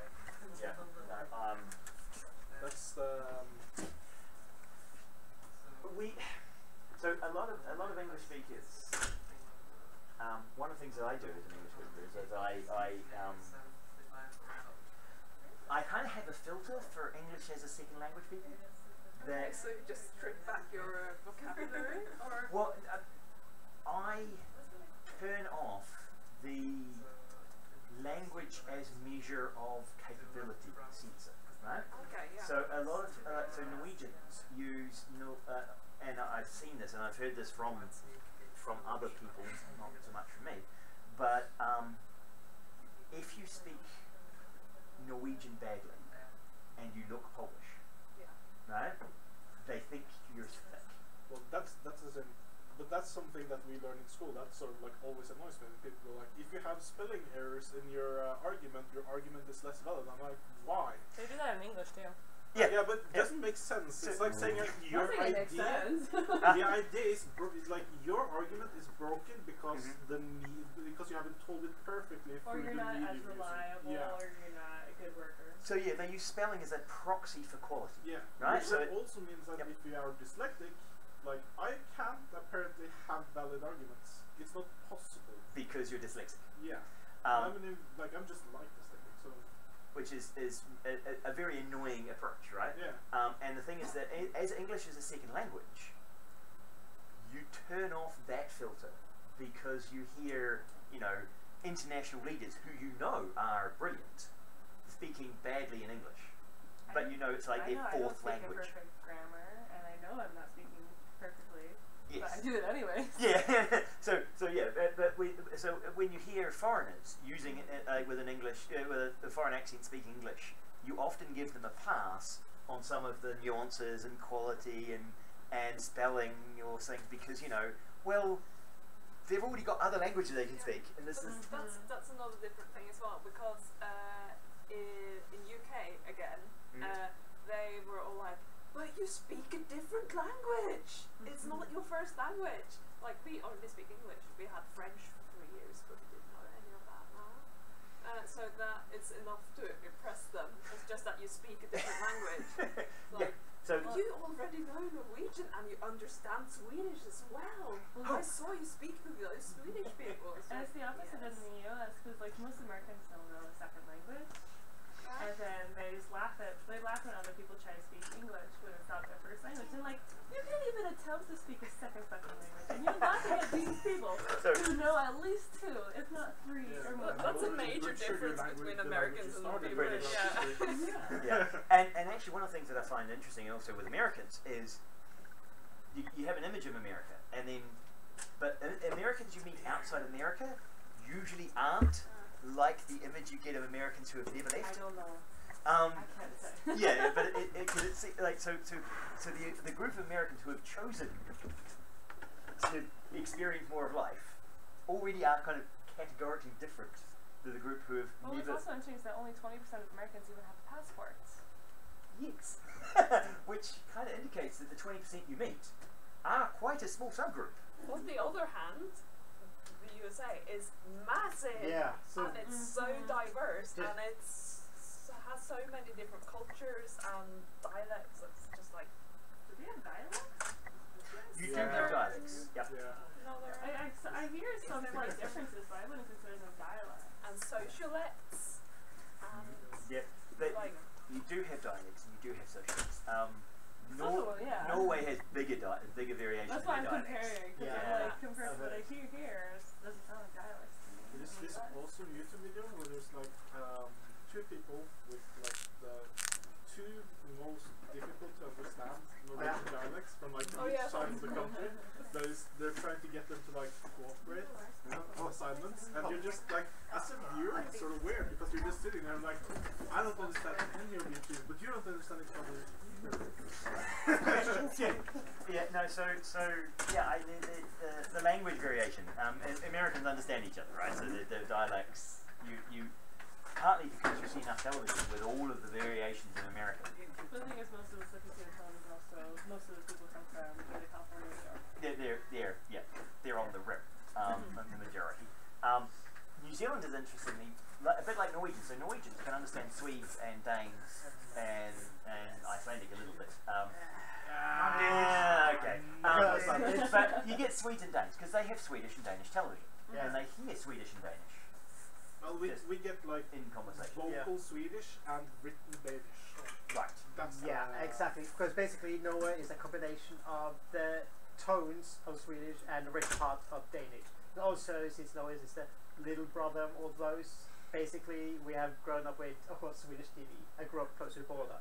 So, and we have Swedish programs, but they don't send Norwegian programs in Sweden. And nobody really follows Danish. So in New Zealand, we get American and we get Australian TV and we get British TV, a lot of British TV. You guys get a lot of British TV here. But we didn't export a lot of New Zealand television. We are doing a bit more now. So some of you have seen Flight of the Conchords. Is that like 10 years ago? Yeah. We're exporting more now. We had our equivalent of Neighbours, the Australian Neighbours program. Neighbours. Is that British Home and Away? Yeah. We know if you have Home and Away. You have Home and Away. And that goes every day at 3 or 4 o'clock. Yep. So that's your Australian accent coming through. You get some Aussie accent from there. But no, we have Shortland Street, which is our version of that. But nobody really picks that up. But no, we hear everyone else's versions of English, so we understand all of the variants. But people don't understand New Zealand variants because we don't share it with other people. Right? So, I don't use a lot of the colloquialisms and the idioms that I would use in a New Zealand context. What we have done I don't know if I could now. It's been such a long time. Just go home, listen to lots of local New Zealand stuff, and just come back. Come back and give a full-on colloquial. Well, yeah. So there are some TV. I've started watching some New Zealand television because I'm moving back. I decided I should try and reintegrate some of my brain back into New Zealand culture. So I've been watching some of the New Zealand TV. And there are some stuff that is quite colloquial, quite sort of, you only really get it if you're in New Zealand. But there are also some things like that are colloquial that you don't realize are colloquial. Like I say, I go to companies, so I say hello all the time. I'll say MP for no problem. Like I'll write that, or Ja, det skulle man. Jag tror det I'll say something in a way that's muligens litt seigt, så vi får det på fredag, kanskje. Men altså, jeg synes sånne ting er ganske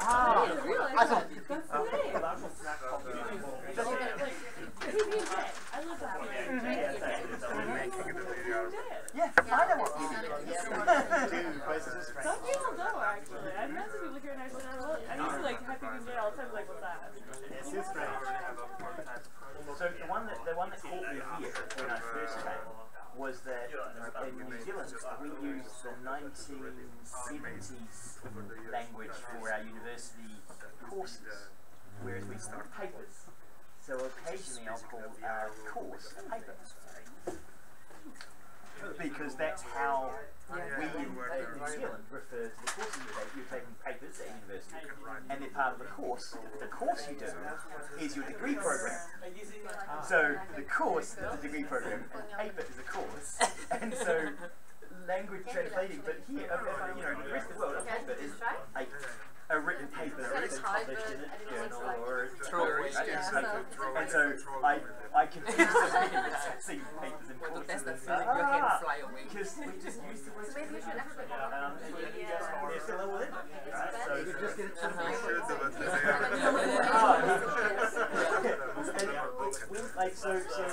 of the words which we have co-opted and used differently, right? So a thong,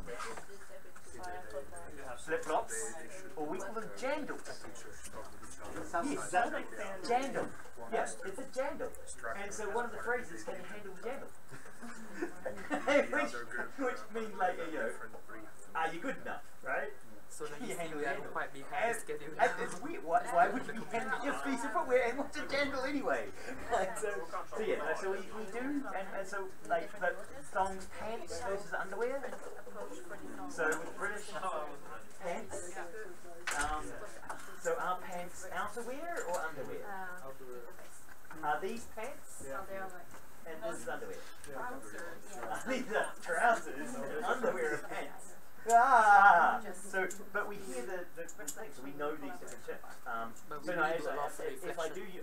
got pretty good in the last 10 years of not using idioms, right? Where it gets pointed out. You early learn which ones you shouldn't use.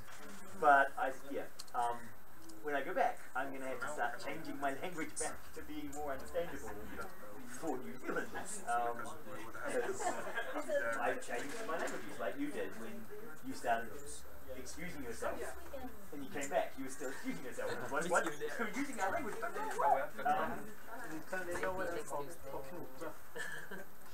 Internally, no way if it changed dialects. We should skip the Knut. that we work like that. Not you. But actually, I heard the recordings from the voice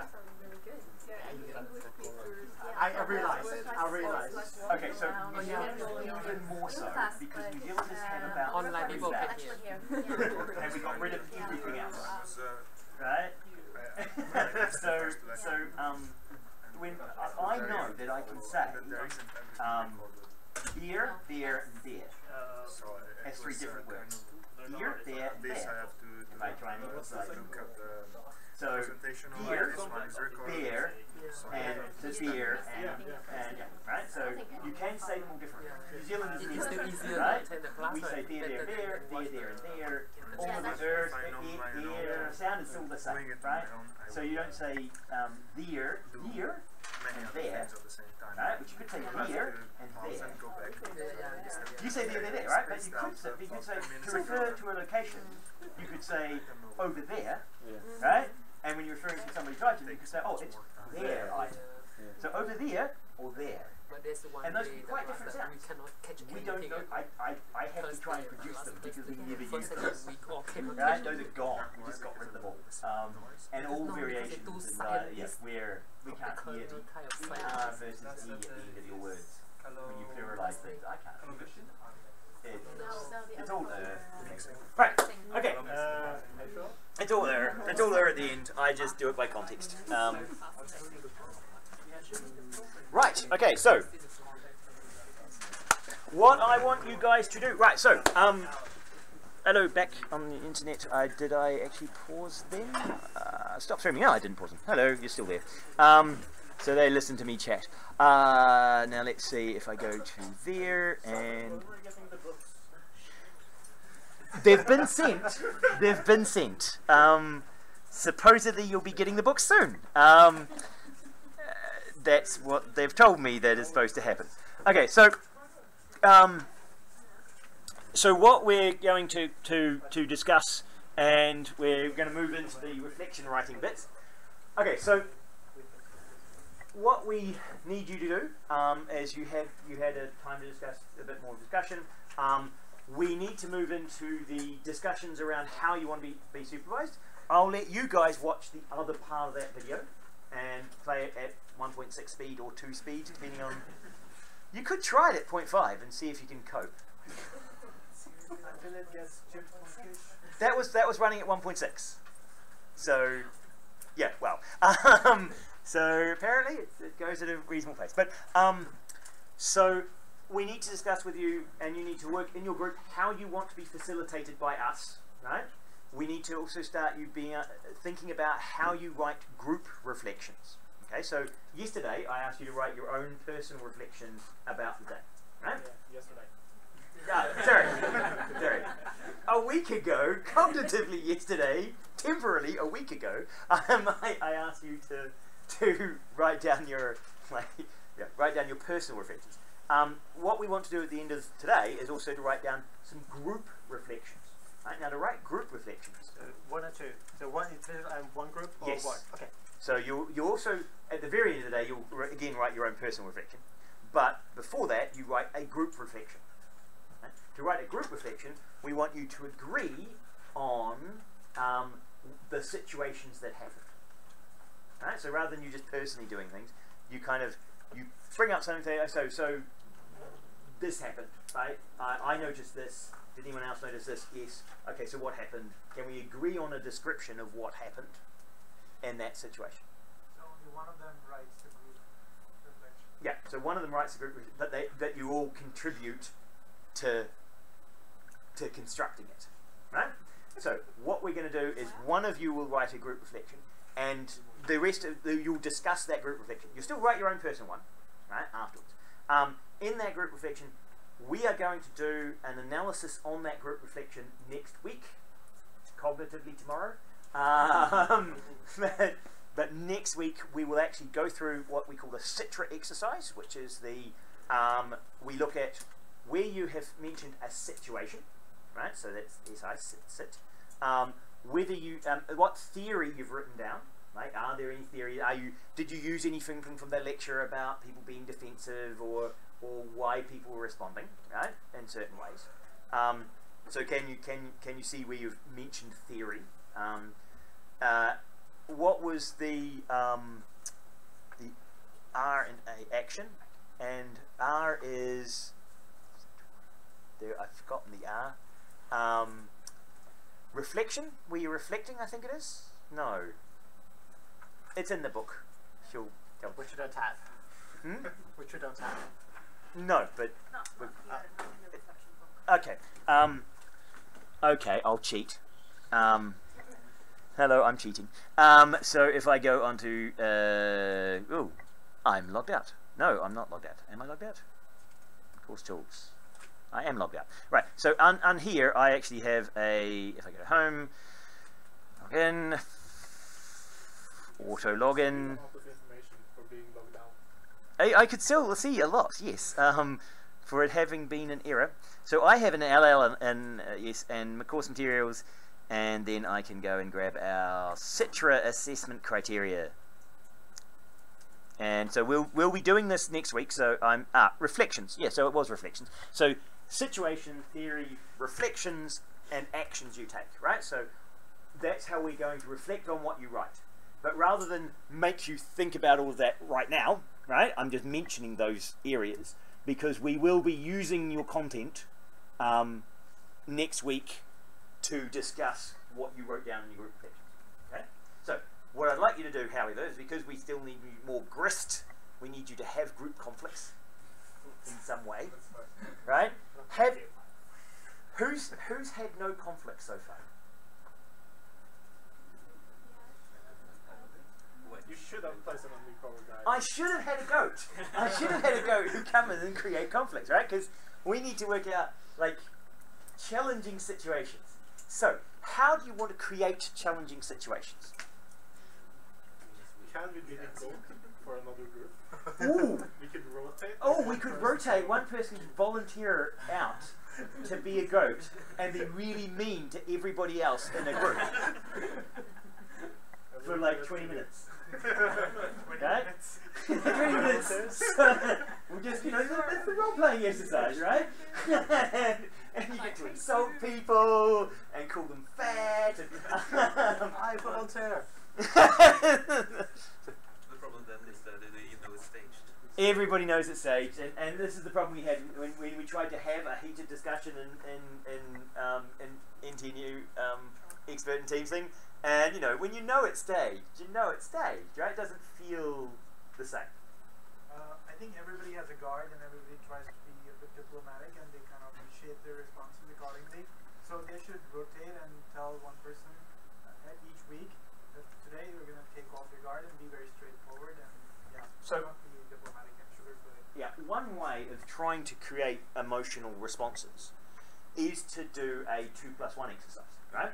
The 2+1 exercise is where you write, say, 2 nice things and 1 nasty thing about someone, right? So you have to say something you dislike about a person, right?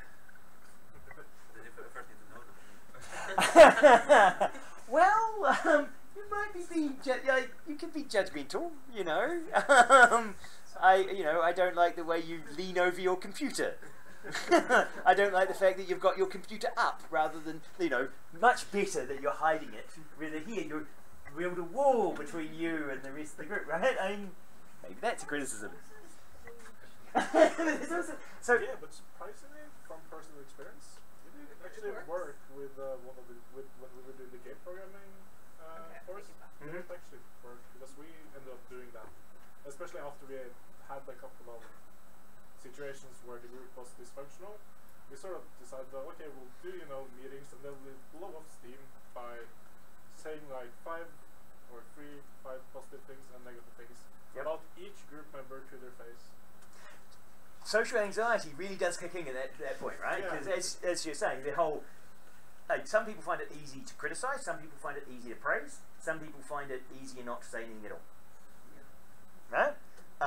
Obviously, you couldn't be held accountable for what you said, right? So, as you say, you don't want to criticize someone until you've found out who they are, right?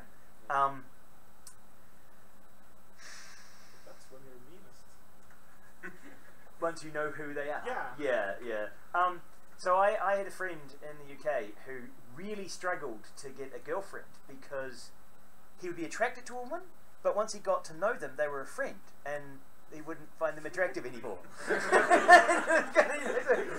He would friend zone every woman he met, and it's kind of, no, that's not how it works, right? You need to work out how to not friend zone everyone, right? So, you know, that I can't be critical until I know you really well, but once I know you really well, I can't be critical because I'm your friend. So you basically create a never being critical situation. I will wonder, do this friend of yours actually have a girlfriend now? Yes! Yeah. He's married and he has a child, and they met because she thought he was really weird. But that's because he wore an incredibly brightly coloured random swimsuit,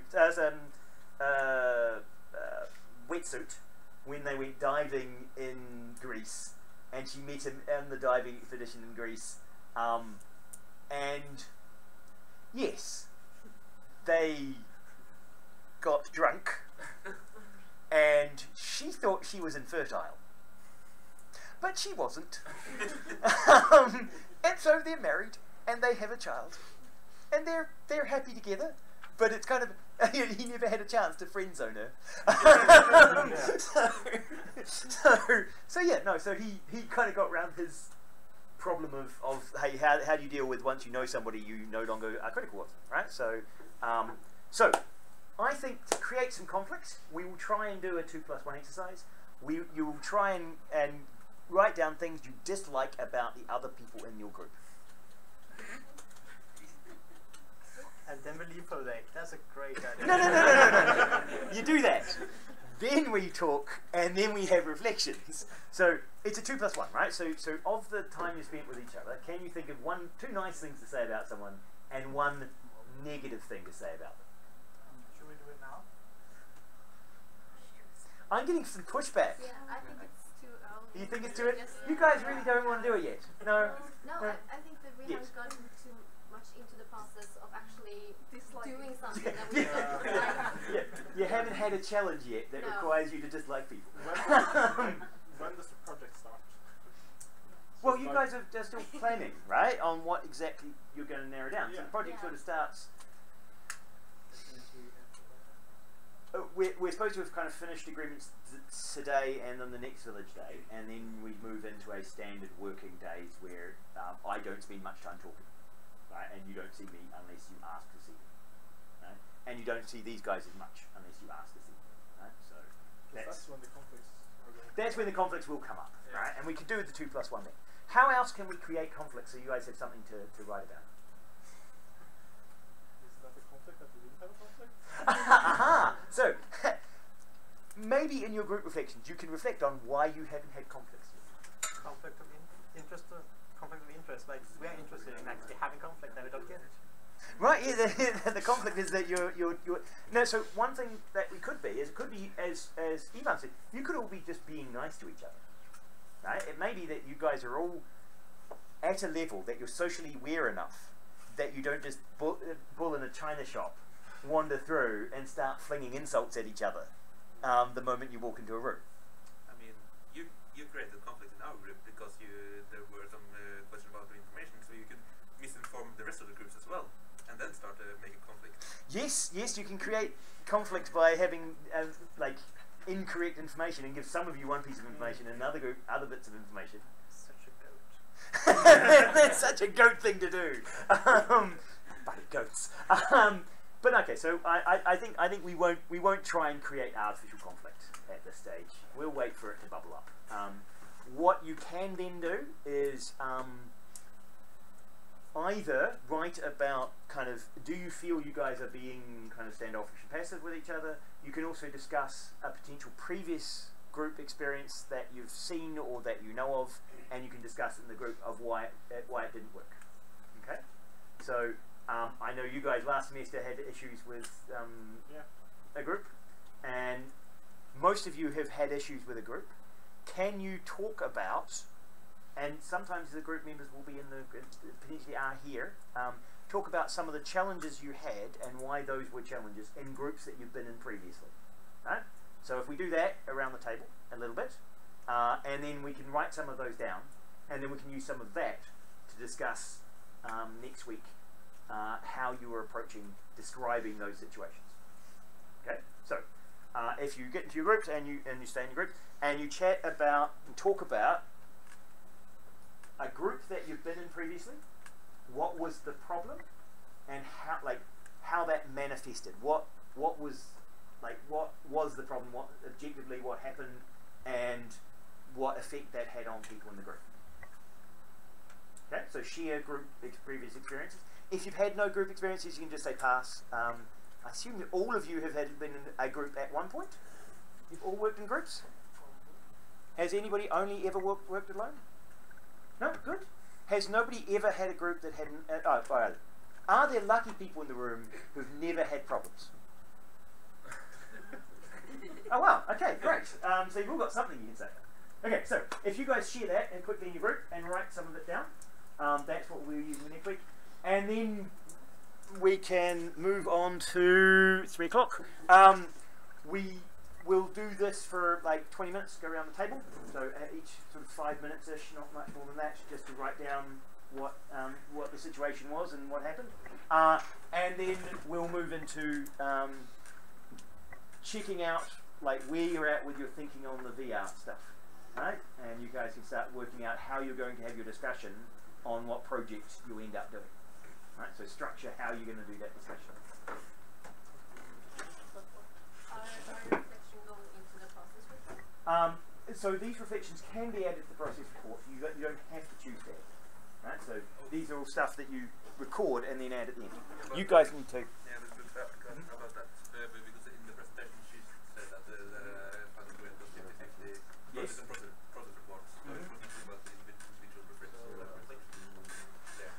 So in the process report, the template has the section for individual reflections. Right? So in your process report, there is a section where you have to write your individual reflections. Right? And so all of you do put in individual reflections into the process report. Right? And that's where you can use what you've been writing about at the end of each village day, and that helps you build that part of the report. Okay? Right. So discuss group problems you've had before.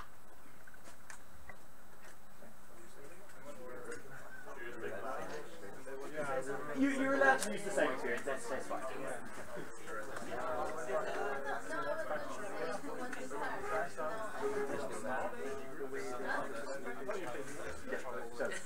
So what we'll do is we'll do the contract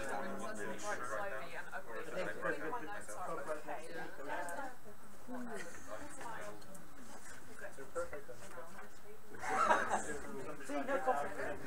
You could have gone over. I hate writing. We actually have to start doing that. I'll start doing that. No, you don't have to be an arsehole. But anyway, right. So yeah,